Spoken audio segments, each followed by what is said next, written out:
Every week, we meet parents who are exhausted from trying everything: behavioral charts, dietary changes, and various therapists, and yet their child still struggles with focusing, with transitions, with sleep, or sensory overload.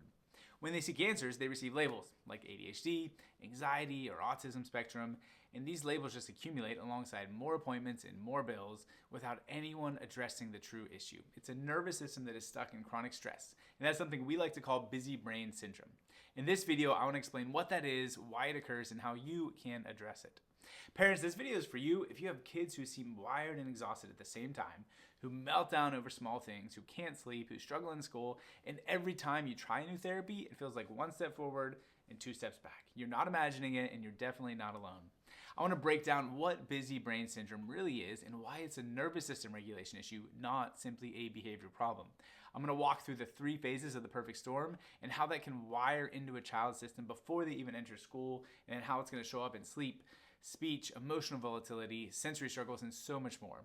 Finally, I want to explain why the therapies that seem like they should be helpful don't actually address that underlying neurological foundation. Guys, this is such a common conversation that we have with families here at Thrive because so many families are dealing with this. So let's start. Let's jump right into it by understanding what is busy brain syndrome. To understand that, I want you to explain the 2 different modes that your nervous system can operate under. There is the gas pedal and the brake pedal. And guys, I've got some little handy tools to explain that. I've got a race car and a bicycle. This is kind of a motorcycle, but we're gonna call it a bicycle. Thank you to my 5-year-old for lending me these. But let's explain these 2 different modes of the nervous system through that framework. The gas pedal versus the brake pedal, it's like the 2 autonomic operating system modes that your body has. The gas pedal is the survival mode. That is the stress response, and that is your fight or flight system. That is okay. We can temporarily be in that stress response, but you can't stay there. The brake pedal is your rest, your relaxation, your growth and development, all of the wellness stuff that you need, your sleep and recovery. That's the brake pedal. So the balance between these 2, the balance between the gas pedal and the brake pedal, is at the root of so much in your nervous system. What happens in this busy brain syndrome is you have gas pedal stuck on with brake pedal dysregulated. And that's what I want to use my little tools here. That is like you have a race car engine and a bicycle pedal brakes. That's a huge imbalance. That's not going to be okay. But let's use that analogy a little bit further. What happens when you have that busy brain race car supercharged engine and a bicycle pedal brakes? If we take that problem to our traditional healthcare system, well, they're like, hey, that superpower, that race car engine that you have, that's a problem. We need to shut that down. We need to medicate that away. That's what ADHD medications are. They calm down that busy brain. Guys, what I think is that busy brain is a superpower. It's just out of control. If you have a race car engine and a bicycle pedal brakes, you can't control it. You can't regulate it. But if you've got the race car superpowers with the right brake pedal system, that is the high achiever, most productive people. Those are the people who can change the world because they have that sort of superpower. They can be high energy and productive. And I bet you, if that's you who is that person, you can think of that a little bit, right? You have that sort of high energy or high wiring. You just have a good regulation system or coping mechanism for it. Or maybe you don't, and you should get scanned. That's a whole other conversation. But guys, that is what's going on with our kids is we take their superpowers, we take their race car, high energy, supercharged brain, and we dumb it down. What I think we should do is bring up the brake pedal, right? We have that gas versus brake imbalance. Let's not just try to shut off the superpower, let's bring up the brakes. So that's the framework of what is going on with our busy brain syndrome. We have a race car engine and a bicycle pedal brakes. There are so many consequences that get stuck in when your nervous system shifts into that high energy or that fight or flight mode. Your sensory threshold is going to be a lot lower. So kids are way more easily triggered. Minor things become a bigger concern. It's harder for them to focus if that's the case because their brain is so overwhelmed. They're taking in so much sensory info when they're just at rest that it's hard to add to that, right? It's hard to add more to that when they're just at a hard charging, high wired state at baseline. And then emotion regulation is hard too, right? Emotional regulation becomes really tough if you are bouncing off the walls, right? If your brain won't slow down. It's not like this is something parents will tell me, it's not like they're going from 0 to 100 in an instant. They're going from 99 to 100. They're already ramped up. They're already wired. They're already triggered and sensitized. So then when they get told no, when they get a little hungry, a little tired, when something doesn't go right, they are ready for a meltdown. They are ready to lose it because they're already so overstimulated. So that's what this busy brain syndrome is. It's too much gas pedal, not enough brake pedal. Where does it come from, right? That's the logical next question. Is like, okay, that makes sense. How does this start?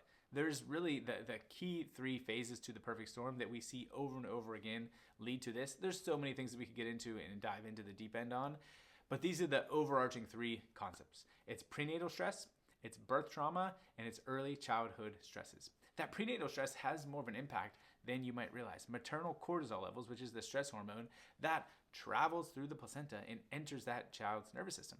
So if mom's experience in pregnancy is a lot of stress, a lot of that fight or flight survival mode, which, man, how common is that, right? Whether it's fertility challenges, previous losses, or you just have a stressful pregnancy because maybe there was an ultrasound finding that was weird, or you're just feeling like crap. Like, your survival mode is turned on moms all the time during that pregnancy journey. And what that is doing is hardwiring that baby, hardwiring that newborn for stress. They are more primed for fight or flight or survival then. So we have that as a baseline, and then birth trauma is a massive factor here that nobody is talking about. Forceps, vacuum extraction, C-section, induction, those add massive trauma and layers of stress to that child, especially if there's a physical damage and injury in this upper neck, which is what a ton of birth trauma is, right? You're pulling baby out by the brainstem, by the head and neck. That's what happens in C-section, forceps, vacuum, or even just a vaginal birth where the birth team is guiding out. That has a massive impact on the most important regulation zone of the nervous system. There's a nerve up here called the vagus nerve. That's the brake pedal. That is that calming, rest and digest and relaxation mode. And so when we're stuck in fight or flight with no brake pedal because of that birth trauma, it's a massive imbalance. So that's one of the interventions is let's turn the brakes back on. Let's get that upper neck clear so your body's regulation system can do what it's supposed to do.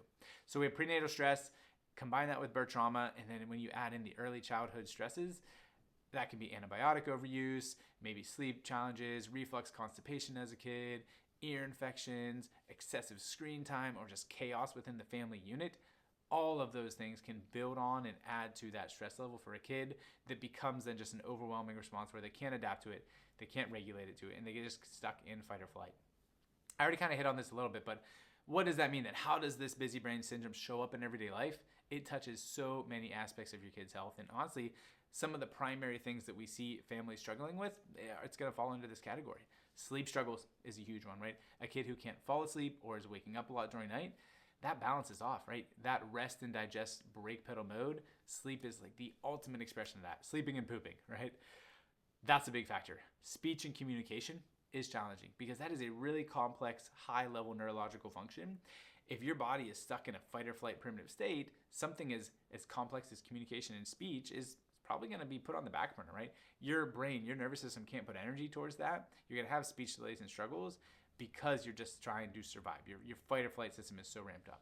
So we're going to have sleep challenges, speech and communication struggles, the emotional dysregulation we already talked about. You're going to be losing it with very, very little changes, right? It doesn't take much of mom and dad saying no, or it doesn't take much from there being a change in plans or anything like that for a behavioral issue or a tantrum to blow up. It's not because they're going from 0 to 100, they're going from 99 to 100. They're already so overstimulated for that. And then there's a million other things too, right? Your immune system, your gut health, your sensory overload, even social development, right? Kids aren't going to feel safe to make new relationships, to have the sort of bonds and social connections when their system is in this fight or flight state. And guys, that's where some of the therapies can be frustrating too, because man, we are a huge fan of stuff like OT, speech, PT, behavioral interventions. Those are good things. Those are incredibly valuable tools. But if your nervous system, if that child's nervous system is stuck in fight or flight, you're not going to be able to get the most out of that you should. You're not going to be able to get the changes in the progress because you're working against a foundational issue. You're working on the higher level things instead of that foundational core regulation.